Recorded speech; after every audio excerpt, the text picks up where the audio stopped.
David Copperfield by Charles Dickens, Chapter 15, I Make Another Beginning. Mr. Dick and I soon became the best of friends, and very often, when the day's work was done, went out together to fly the great kite. Every day of his life he had been sitting at the memorial, which never made the least progress. However hard he labored, for King Charles I always strayed into it, sooner or later, and then it was thrown aside, and another one begun. What Mr. Dick supposed would come of the memorial, if it were completed, he knew no more than anybody else, I believe. Nor was it at all necessary that he should trouble himself with such questions, for if anything were certain under the sun, it was certain that the memorial never would be finished. While I advanced in friendship and intimacy with Mr. Dick, I did not go backward in favor of his staunch friend, my aunt. She took so kindly to me that in the course of a few weeks she shortened my adopted name of Trotwood into Trot. It even encouraged me to hope that, if I went on as I had begun, I might take equal rank in her affections with my sister Betsy Trotwood. "Trot," said my aunt one evening, when the backgammon board was placed as usual for herself and Mr. Dick, "we must not forget your education." This was my only subject of anxiety, and I felt quite delighted by her referring to it. "Should you like to go to school at Canterbury?" said my aunt. I replied that I should like it very much, as it was so near her. "Good," said my aunt. "Should you like to go tomorrow?"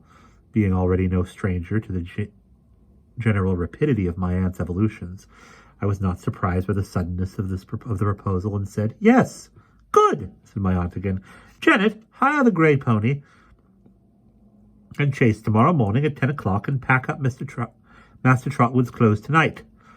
My aunt, who was perfectly indifferent to public opinion, drove the grey pony through Dover in a masterly manner, sitting high and stiff like a state coachman.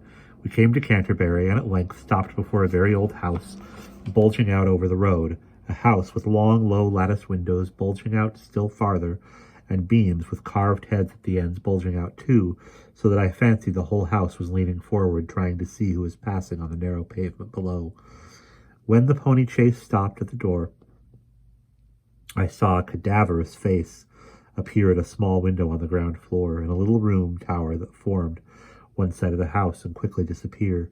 The low arched door then opened, and the face came out. It was quite as cadaverous as it had looked in the window, though in the grain of it there was that tinge of red which is sometimes to be observed in the skins of red-haired people.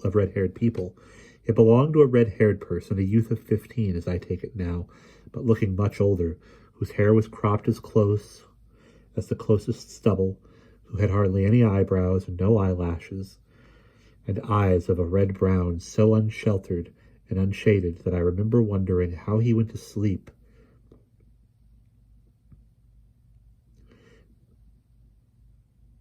He was high-shouldered and bony, dressed in a decent black, with a white wisp of a neckcloth buttoned up to the throat, and had a long, lank, skeleton hand, which particularly attracted my attention, as he stood at the pony's head, rubbing his chin with it, and looking up at us in the chaise.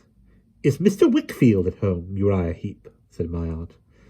"Mr. Wickfield's at home, ma'am," said Uriah Heep, "if you're pleased to walk in there," pointing with his long hand. We got out, leaving him to hold the pony, went into a long, low parlour looking toward the street.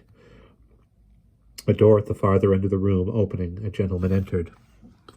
"Well, Miss Trotwood," said Mr. Wickfield, for I soon found that it was he, and that he was a lawyer, and steward of the estates of a rich gentleman of the country. "What wind blows you here? Not an ill wind, I hope?" "No," replied my aunt. "I have not come for any law." "That's right, ma'am," said Mr. Wickfield. "You had better come for anything else." His hair was quite white now, though his eyebrows were still black. He had a very agreeable face, I thought, when handsome. He had a very agreeable face, and I thought was handsome. There was a certain richness in his complexion, which I had been long accustomed. under Peggotty's tuition to connect with port wine, and I fancied it was in his voice, too, and referred his growing corpulency to the same cause. "This is my nephew," said my aunt. "Wasn't aware you had one, Miss Trotwood," said Mr. Wickfield. "My grand-nephew, that is to say," observed my aunt. "Wasn't aware you had a grand-nephew, I give you my word," said Mr. Wickfield. "I have adopted him," said my aunt, with a wave of her hand, importing that his knowledge of his ignorance were all one to her, "and I have brought him here to put him to a school where he may be thoroughly well taught and well trained. Now, tell me where that school is, and what it is, and all about it." "At the best we have," said Mr. Wickfield, considering, "your nephew couldn't board just now." "But he could board somewhere else, I suppose," suggested my aunt. Mr. Wickfield thought I could. After a little discussion, he proposed to take my aunt to the school, that she might see it and judge for herself also, to take her with the same object to 2 or 3 houses that he thought I could be boarded, where he thought I could be boarded. I said I would gladly remain behind, and returned into Mr. Wickfield's office. It so happened that this was opposite a narrow passage which ended in a little circular room where I had seen Uriah Heep's pale face looking out the window. Uriah, having taken the pony to a neighboring stable, was at work at a desk in this room, which had a brass frame on the top to hang papers upon, and on which the writing he was making a copy of was then hanging. It made me uncomfortable to observe that every now and then his sleepless eyes would come below the writing like 2 red suns, and stealthily stare at me for I dare say a whole minute at a time. At length, much to my relief, my aunt and Mr. Wickfield came back after a pretty long absence. They were not so successful as I could have wished, for though the advantages of the school were undeniable, my aunt had not approval of any of the boarding-houses proposed for me. "It's very unfortunate," said my aunt. "I don't know what to do." "It does happen, unfortunately," said Mr. Wickfield, "but I'll tell you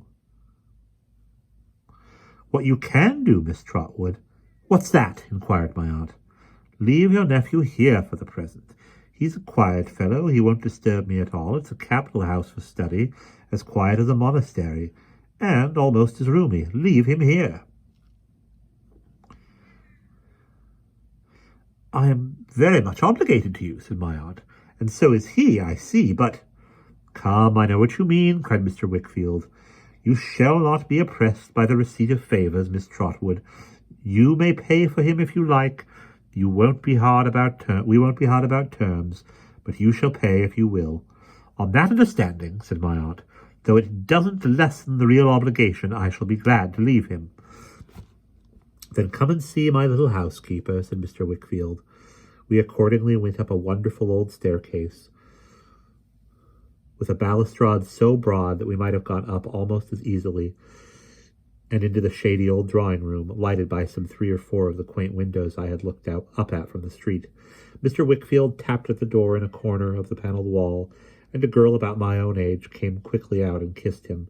Although her face was quite bright and happy, there was a tranquillity about it, and about her, a quiet, good, calm spirit that I never have forgotten, that I never shall forget.